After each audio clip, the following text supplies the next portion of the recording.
Makanya akhirnya karena waktu ada bukti bahwa hidup kita pernah ada. Jadi bukti manusia hidup itu ya karena diberikan oleh Allah itu waktu. Dan waktu ini bersifat terbatas, limited gitu. Dan waktu inilah yang akan Allah pertanyakan. Antum di akhirat akan ditanya, antum orang Jawa, antum masuk neraka enggak? Antum orang Sunda, antum masuk neraka enggak? Tapi yang ditanya oleh Allah Subhanahu wa taala, waktu apa yang kau gunakan selama engkau masih hidup? Jadi pertanyaan waktu kita pakai untuk apa? Saya sedikit kritis. Saya bergabung dengan kelompok dakwah yang mereka ini pengalaman dakwah. Tapi sayang, aktivitasnya hanya aktivitas yang tadi rugi. Aktivitas tidak meningkat. Ketika ditanya, antum bisa nggak ngisi di Masjid Ano? Antum bisa nggak ngisi di Masjid Ano? Dia, wah Ustaz bentar dulu deh. Ini kerjaan masih banyak ini. Masih banyak nih kerjaan, coba. Di mana gitu? Aina anta? Di mana kamu gitu? Dan kamu menghabiskan waktu itu untuk apa? Nah, ini aktivitas dominan kita gitu. Sekolah kan tadi udah ya, saya jelasin 8 jam gitu ya. Masih 8 jam, tidur 8 jam, plus tidur siang ada bonus 10 jam. Keblok gitu ya, manusia itu. Belajar 3 jam, belajar 3 jam. Masya Allah, belajar apa ini? Bermain 2 jam, lain-lain 1 jam. Habis, akhirnya kita menjadi orang yang sangat merugi. Nauzubillah.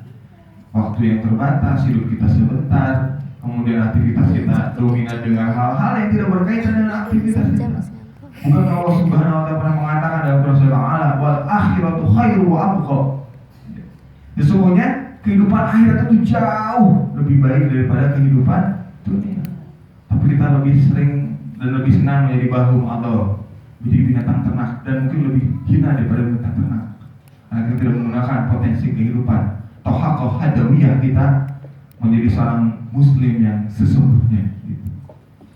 Dan akhir kata harus kita lakukan muhasabah, ya ini tips manajemen diri. Yang pertama, mengoptimalkan aktivitas khairiyah kita di tempat-tempat yang memakan waktu banyak. Sekolah, tempat tinggal, itu dievaluasi. Mungkin kita ini harus diminimalisir ya. Bahkan kalau bisa diefektifkan, ngapain aja gitu di sekolah. Kalau di sekolah untuk kongko-kongko aja gitu. Nongkrong gak jelas, juga makan batagor. Mendingan dikurangi, bahkan dihilangkan. Meminimalisir waktu tidur. Ini waktu keblok kita ini harus dipecut gitu. Ada salah satu ulama besar dari Al-Azhar itu memberikan nasihat pidatonya di London. Dia bilang, keraslah Anda ini dengan diri Anda dan lemah lembutlah Anda terhadap orang lain. Jadi kita ini harus keras. Kalau bisa digebuk gitu ya.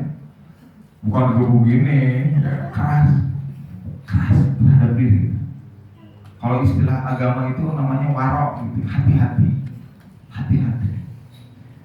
Waktu tidur kita dipakai ya meskipun mubah ya, bahkan berpahala kalau lagi Ramadan tidur. Tapi kan kalau tidur terus mah udah buat apa hidup itu kan. Kemudian niatkan bahwa setiap gerak dan langkah adalah ibadah. Jadi niatkan langkah teman-teman datang ke Anasar ini untuk menuntut ilmu itu dicatat. Jangan sembarangkan ya masalah niat ini. Jangan sembarang. Datang ke Anasar untuk menghafal Quran itu dicatat baru niat. Kemudian dijali ke jatuh, balik lagi ke rumah. Tapi pahalanya nyampe itu enak nggak? Ngapal Qurannya belum, pahalanya udah nyampe duluan. Ini yang kalau niat datang ke Anasar dengan berbagai macam niat-niat yang tidak baik, ini yang harus dievaluasi. Rugi gitu. Dan meminimalisir waktu bermain atau berlelehan dan distribusikan waktu pada hal yang lebih bermanfaat. Kalau menghafal Quran udah gitu, ya hafalin hadis gitu. Hafalin hadis sudah, hafalin kaidah-kaidah usul. Kaidah-kaidah usul itu penting. Dengan kaidah-kaidah usul kita bisa memecahkan berbagai macam problematika kehidupan. Misalkan contoh aja sebelumnya. Contoh hukum pacaran ada dalam Islam. Antum baca Quran sampai mata antum pecah juga nggak akan nemu Tuhan.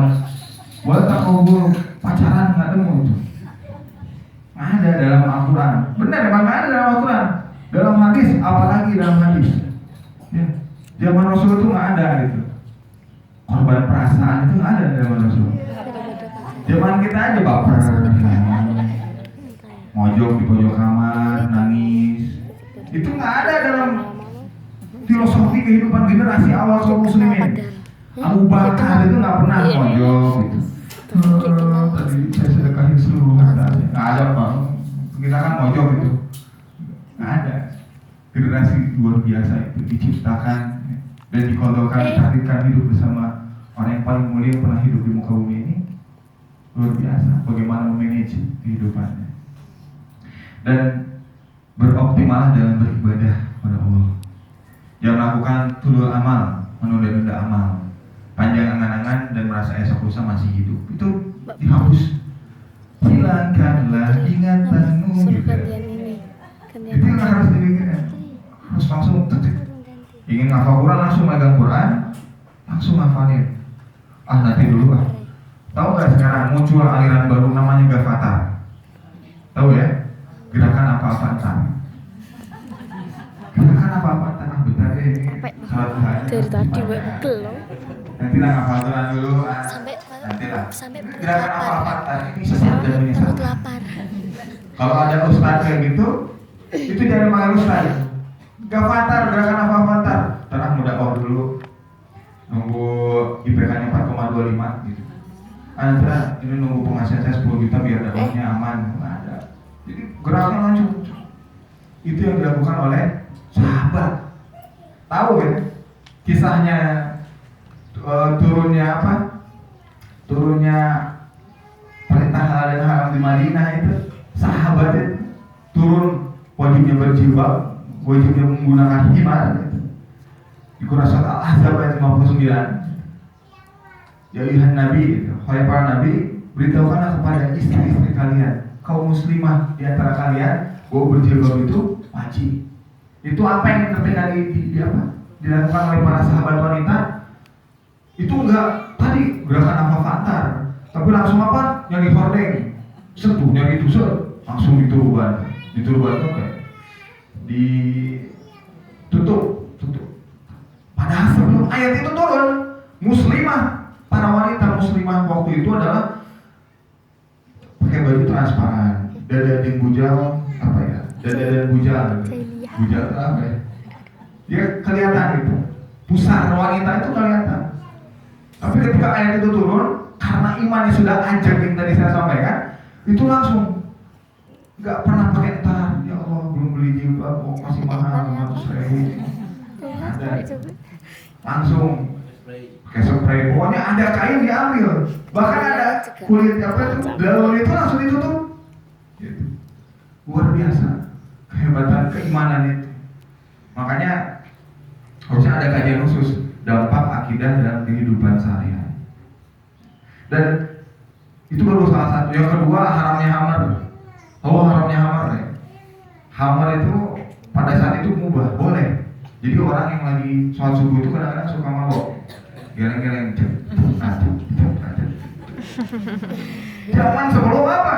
Ayat tentang hamar itu belum turun. Tapi ketika ayat tentang pengharaman hamar itu turun, itu langsung apa? Langsung dipecahin kendi-kendi.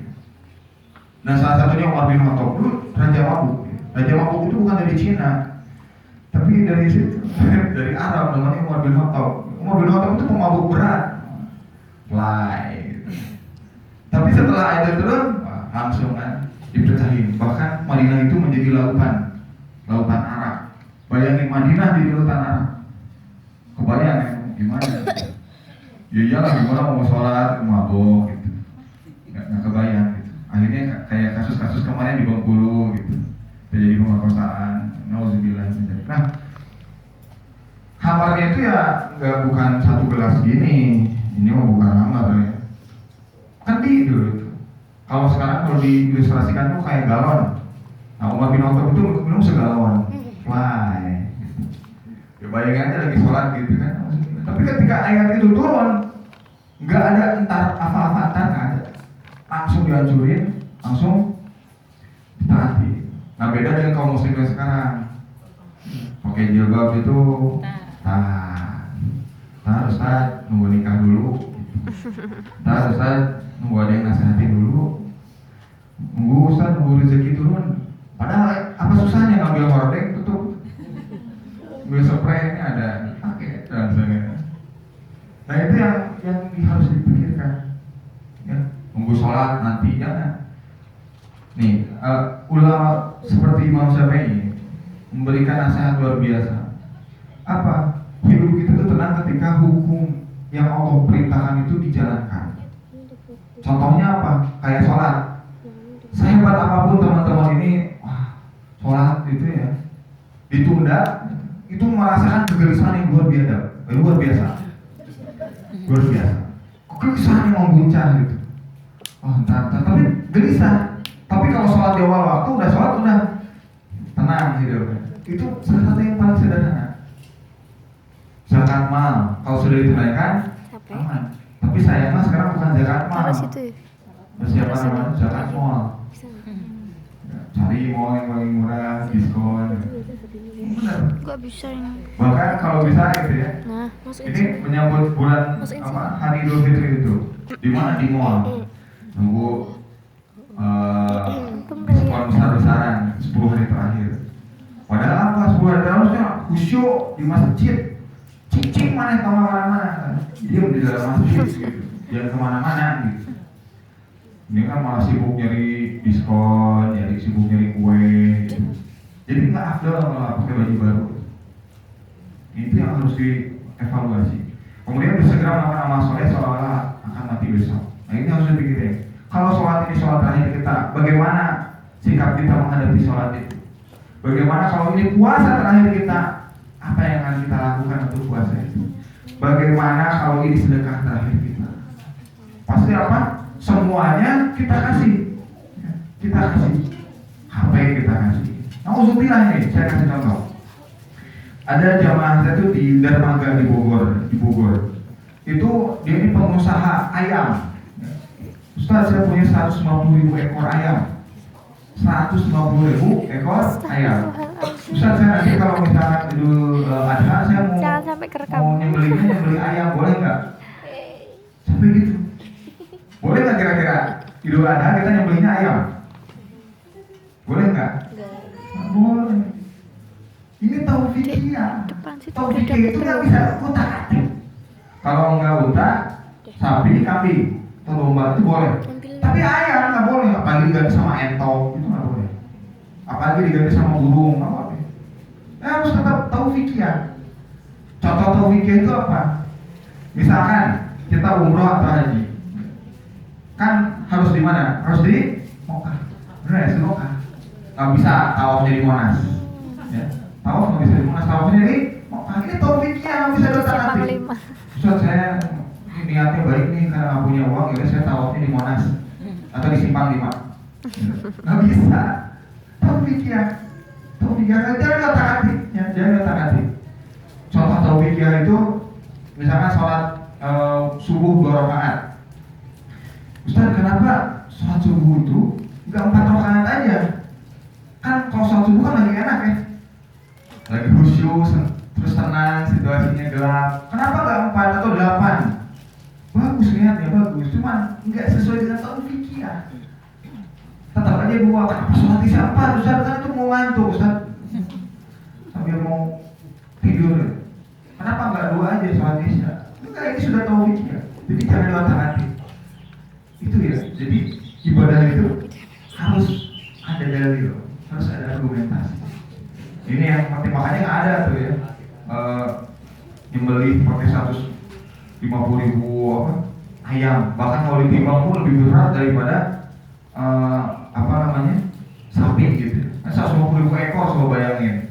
150.000 ekor kalau ditumpuk itu lebih berat daripada beberapa puluh sapi. Nah itu yang harus diperhatikan.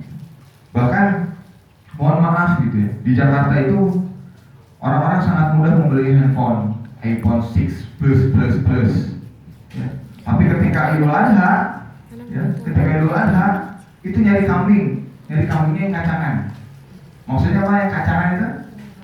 Yang masih lucu-lucunya, masih baik, sambil diseret-seret gitu. Alhamdulillah, beli iPhone 6 Plus itu harganya kurang lebih 15 juta. Tapi ketika kambing itu 1.500.000. Yang mau nyembelih itu kasihan gitu ya. Ini masih korok gitu. Mau disembelih kasihan. Itu perhatian besar. Hal-hal yang seperti itu. Dan ingat balasan surga saat rasa malas itu menyergap. Jadi Hanzolah atau Hanzolah, sahabat Nabi, wajahnya kurang baik, tidak terlalu ganteng. Belum nikah, udah usia 30 ke atas belum nikah. Hanzolah, apa yang terjadi? Akhirnya Hanzolah menikah.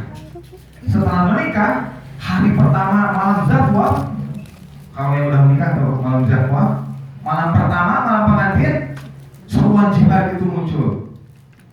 Wahai Hanzolah, seruan jihad itu muncul. Setelah muncul apa? Hanzolah bangkit. Ketika Hanzolah bangkit, Hanzolah berangkat perang dalam keadaan junub. Ketika junub apa? Hanzolah mati. Terus ketika itu para sahabat bingung. Rasulullah juga bingung. Kenapa Hanzolah itu ketika meninggal dimandikan oleh para malaikat? Tolong cari istrinya, calon istri. Ketika ditanya apa? Hanzolah keluar dari rumah ketika malam pengantin, keluar dalam keadaan belum mandi junub, dan para malaikat Allah lah yang memandikan. Lihat Hanzolah itu siapa sih? Kalah tenar dengan Abu Bakar, kalah tenar dengan Umar bin Khattab. Tapi kalau bicara luar biasanya kehebatan iman itu Hanzolah. Lihat Hanzolah. Dan ingatlah balasan neraka saat godaan melakukan maksiat di depan mata. Kalau misalkan iman pahala dan dosa itu berwujud manusia, kita akan mudah sekali cepat beriman, cepat bertakwa. Tapi kalau nggak ada kan iman ini goib gitu. Pahala dan siksa itu kan sekarang goib, pahala dan dosa itu. Nggak apa-apa, ini nggak dilihat orang. Lihat, Allah Subhanahu Wa Taala begitu sayang, mengguyurkan rahmat dan nikmatnya kepada seluruh manusia yang ada di muka bumi ini, mau dia kafir, mau dia muslim. Dia nggak sholat, Allah masih tetap ngasih mobil baru. Dia nggak sholat, tetap Allah ngasih rumah baru. Lihat, luar biasanya kasih sayang Allah terhadap kita. Bahkan nafas yang kita hirup ini gratis. Coba kalau ke rumah sakit itu bayarnya mahal lagi. Luar biasa. Nikmat Allah yang mana yang kalian dustakan? Pasti seperti Quran yang tadi dibacakan. Kemudian lanjut yang ketiga, tidak terjebak rutinitas. Ya, contoh misalnya tadarus digeber 20 hari pertama, tapi pas khatam ya udahan lah. Pada udahannya pas menjelang 10 hari terakhir. Digeber lah ya. Busuk. Jadi tidak terjebak rutinitas. Dia harus efektif. Bahasa praktisnya efektif. Yang keempat, memahami fikih Ramadan secara lengkap. Kapan waktu imsak, kapan waktu sahur, kapan waktu berbuka, hukum safar ketika Ramadan, kemudian wanita kalau sedang haid dalam bulan suci Ramadan itu gimana? Itu pertanyaan setiap tahun itu lagi pertanyaannya. Makanya saya capek juga balasnya. 100 yang nanya, 1000 yang nanya. 100 saya jawab, 1000 yang nanya. Stres. Tangan saya sampai badut gitu. Badut itu bengkak gitu. Jawabin. HP udah 3 kali ganti gara-gara dijawabin itu di dunia maya. Pertanyaannya sama lagi. Perempuan ini boleh kalau udah bulan suci Ramadan atau sebelum menjelang bulan suci Ramadan masih punya hutang. Ini kata guru saya dibayar 2 kali lipat. Atau cukup membayar fidyah. Boleh nggak kira-kira? Enggak, diganti dengan puasa lagi. Tapi nggak usah ditambah-tambahin jadi 2. Emangnya riba gitu? Enggak, sesuai dengan yang ditinggalkan saja. Itu harus dipahami, praktis gitu. Terus hukum makan buat anak kecil. Imam Syafi'i kan pernah berbuka ketika bulan Ramadan, ketika mengajar. Imam Syafi'i usia muda, belum akhir baris saja sudah menjadi ulama besar. Usia 15 tahun menjadi mufti. Tapi beliau itu berbuka ketika sedang panas terik di Mekah gitu. Nah itu harus dipahami hukum fikih Ramadan untuk anak-anak. Tapi diberikan pelatihan ya sampai akhir balik. Nah setelah akhir balik baru diwajibkan dengan seutuhnya. Karena Ramadan bukan hanya puasa gitu, apa aja yang harus disiapkan yang tadi ya. Kemudian liatul hilal itu dipelajari fikihnya, liatul hilal itu seperti apa. Jadi kita akan menjadi kaum yang mengekor. Itu pernah saya ngisi kajian tentang negeri bebek, tapi nggak hari ini ya. Panjang kisah negeri bebek. Senangnya ngekor. Bebek, kamu mau kemana? Mau ke nggak tahu kemana? Ngikutin bebek yang di depan. Bebek yang di depan nanya, bebek mau kemana? Ngikutin kakak kelasnya yang di depan. Terus, padahal si bebek-bebek ini menuju apa? Menuju tempat penjagalan. Coba bayangin, kalau kita menjadi orang yang pengekor itu apa hubungannya dengan bangsa bebek tadi. Riyatul Hilal itu dipahami ya fikihnya. Ada kitabnya Syekh Latif Muawidah, itu kitab fikihnya rinci tentang fikih puasa. Khusus satu kitab. Karena saya bawa karena berat gitu. Tebal. Kemudian ya tadi hukum sahur itu kapan, terus fikih taraweh itu apa aja sih gitu. Ustaz, di masjid itu 23, di sini masjid ini 11. Terus gimana dong? Dipilih yang mana? 11 bagus, 23 luar biasa. Jadi semakin bijak ilmu itu semakin bijaksana kita memutuskan perkara. Jadi nggak merasa paling angkuh gitu dengan siapa yang lebih banyak jumlah rakaatnya. Kemudian hukum saum, qiraah Al-Quran, ini bagi para penghafal Al-Quran penting qiraah Al-Quran. Kemudian bersedekah di bulan Ramadan. Kemudian tidak berbuat lahu walahu, main-main dan melakukan hal yang sia-sia. Kayak tadi ya, nonton film Korea itu udah dihentikan. Istighfar banyak-banyak astagfirullah. Main PS dihentikan. Main apa gitu, main sia-sia itu dihentikan. Main monopoli. Nah, dakwah dan jihad ini penting. Dakwah, nanti saya sudah katakan ini sudah ditakdirkan kepada kita semua untuk kita amalkan. Nggak ada yang bisa kita estafetkan. Ustaz apa aja yang bisa? Jangan. Setiap dari antum itu semua dai. Kita memang bukan alim ulama, tapi kita tuh dalam bukan orang yang menyampaikan anak kesetrum. Jadi dakwah itu tetap dikerjakan, bahkan lebih besar pahalanya ketika di bulan Ramadan. Kemudian umroh, Ustaz Rian katanya mau umroh, nggak habis-habis. Semakin dihabisi semakin banyak yang menjadi pengikutnya. Mulai diatur malas real atau malas tidak, bagaimana wujudnya.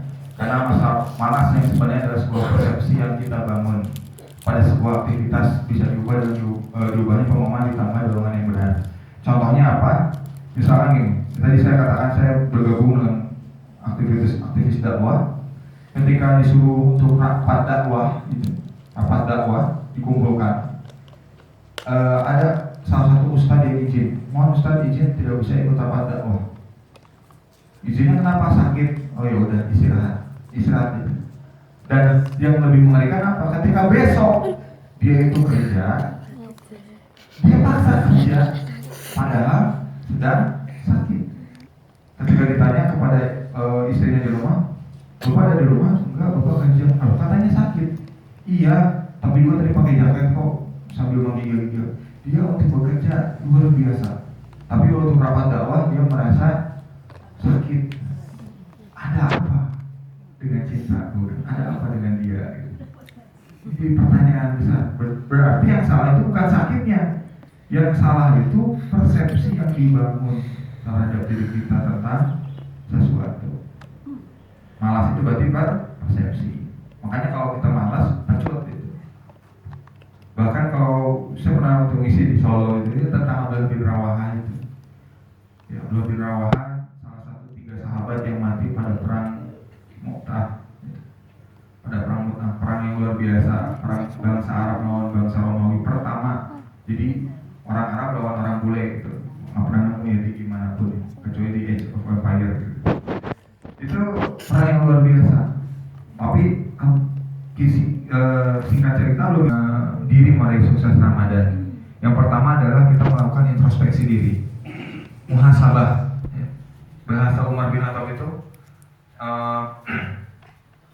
hisablah diri kalian sebelum kalian menghadapi hisab. Karena kata Rasulullah, barang siapa yang bisa menghisap dirinya sendiri, hisap di akhirat itu akan lebih ringan. Nah ini muhasabah, introspeksi diri. Dan introspeksi ini balik ke diri masing-masing. Kalau guru saya introspeksinya sangat sederhana. Beliau melakukan introspeksi ketika setelah sholat subuh sampai zuhur. Jadi setelah zuhur beliau introspeksi aktivitas apa yang sudah dikerjakan selama selama subuh sampai dengan zuhur. Setelah itu apa? Introspeksi yang kedua adalah sholat zuhur sampai sholat asar. Nah sholat asar, setelah sholat asar beliau introspeksi. Jadi selama ngapain aja tadi selama sholat zuhur sampai sholat asar, aktivitas apa yang kita pilih. Ya emang harus gitu. Life is choice, hidup adalah pilihan.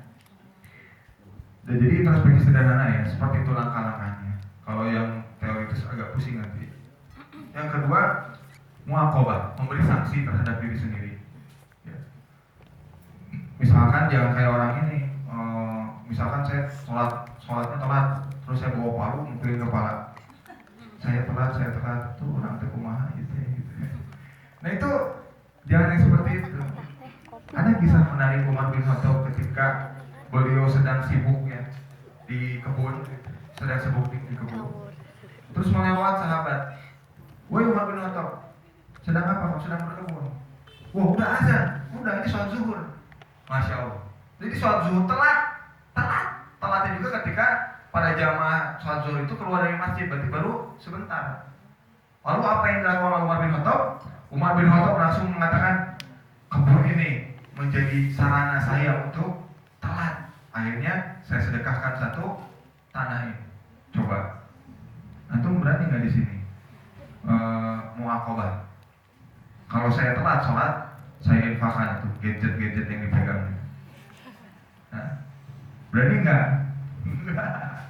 Karena apa? Akarnya belum kuat. Nah, ini yang harus diperhatikan kajian akidah. Nah itu yang paling penting ya. Memberikan sanksi supaya apa? Supaya kita itu jerak. Nah, terhadap kemaksiatan yang kita kerjakan tadi. Kemudian yang ketiga, muraqabah, senantiasa diawasi oleh Allah Subhanahu wa taala. Ini banyak yang nanya, Ustaz boleh nggak pacaran? Boleh, syaratnya satu, nggak ketahuan sama Allah. Itu boleh, silakan bermaksiat seenaknya, udahmu gitu, monggo. Ya, senantiasa diawasi Allah. Ternyata kan nggak bisa, ternyata Allah itu maha melihat aktivitas kita, bahkan kentut kita aja Allah tahu. Ada cerita unik kemarin sih. Ketika ada jamaah di Bandung itu, dia sampai wudhu itu 2 kali 3 kali. Coba dia wudhu sekali, udah wudhu dia wudhu lagi kan aneh. Itu jelema teh bieur atau kumaha gitu. Nah ketika itu saya tanya, Pak kenapa Bapak wudhu sampai 3 kali? Ya Ustaz, ini supaya kalau kentut ada cadangan. Loh, iya gitu. Kenapa harus ada cadangan? Emangnya main bola cadangan? Ya kalau mau 3 kali, 4 kali wudhu, sekali kentut ya batal. Gak ada pakai cadangan, 2 wudhu tadi masih ada cadangan, gimana? Ngawur gitu, ngacapruk kalau bahasa Inggris. Nah, yang keempat, mujahadah, bersungguh-sungguh dalam menjalankan ketaatan kepada Allah Subhanahu wa taala. Jadi kalau kita sudah berazam kuat, kita mau 30 hari sudah puasa Ramadan, kemudian bisa menghafal Quran, bahkan menghafal puluhan hadis, ratusan hadis, itu sungguh-sungguh. Nggak ada yang nggak bisa. Percaya nggak percaya, percaya. Nggak ada yang nggak bisa, pasti bisa. Banyak kok yang hafal hadis. Saya punya teman di Universitas Islam Bandung, dia sampai diberangkatkan haji oleh pemerintah kerajaan Saudi karena menghafal hampir 6.000 hadis. 6.000 hadis. Dia kuliahnya juga bukan fakultas dakwah.